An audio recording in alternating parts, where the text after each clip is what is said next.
ദാവീദിന്റെ പട്ടണത്തിൽ നിങ്ങൾക്കായി ഒരു രക്ഷകൻ കർത്താവായ ക്രിസ്തു ഇന്ന് ജനിച്ചിരിക്കുന്നു.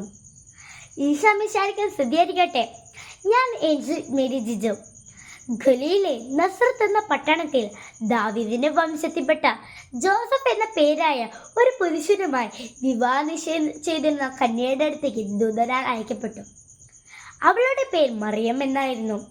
ദൂതൻ അവളോട് പറഞ്ഞു, ദൈവകൃപ നിറഞ്ഞവളെ, നിനക്ക് സ്വസ്തി, കർത്താവ് നിന്നോട് കൂടെ.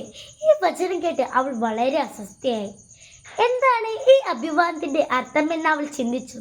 ദൂതൻ അവളോട് പറഞ്ഞു, മറിയമേ, നീ ഭയപ്പെടേണ്ട. ദൈവസന്നിധിയിൽ നീ ഒരു കൃപ കണ്ടിരിക്കുന്നു.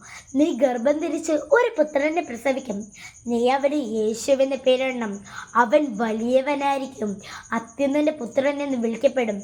അവന്റെ പിതാവായ ദാവീദിന്റെ സിംഹാസനം അവൻ എന്നേക്കും കൊടുക്കും. മറിയം പറഞ്ഞു, ഇതാ കർത്താവിന്റെ ദാസി, നിന്റെ വാക്കുകൾ എന്നെ നിറവേറട്ടെ. ഈ വചനത്തിലൂടെയാണ് യേശുവിന്റെ ജനനം. നസ്രത്തിലെ ഒരു സാധാരണ പെൺകുട്ടിയുടെ അധരങ്ങളിൽ നിന്നെത്തിയ ഈ വചനം മനുഷ്യൻ പറഞ്ഞ ഏറ്റവും മനോഹരവും സമർപ്പണപൂർവമായ വചനമായിരുന്നു. ഈ വചനത്തിലൂടെയാണ് ക്രിസ്മസിന്റെ ആരംഭം.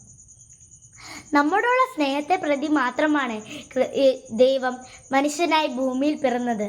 നമുക്ക് നേർവഴി കാണിച്ചു തരാനും, നമുക്ക് നമ്മുടെ തെറ്റുകൾ തിരുത്തുവാനും, നമ്മളെ ദൈവമക്കളായി തീർക്കുവാനും മാത്രമാണ് യേശു ജനിച്ചത്. ഈ ക്രിസ്മസിന് നമുക്ക് സുഗന്ധ ജപങ്ങളും വചനവും പുണ്യപ്രവർത്തികളും ചെയ്ത് നമ്മുടെ ഹൃദയത്തിൽ ഈശോനെ വരവേൽക്കാം. അതിന് നമുക്ക് എല്ലാവർക്കും സാധിക്കട്ടെ. ഞാൻ ആശംസിക്കുന്നു. ക്രിസ്മസ് ആശംസകൾ. Thank you.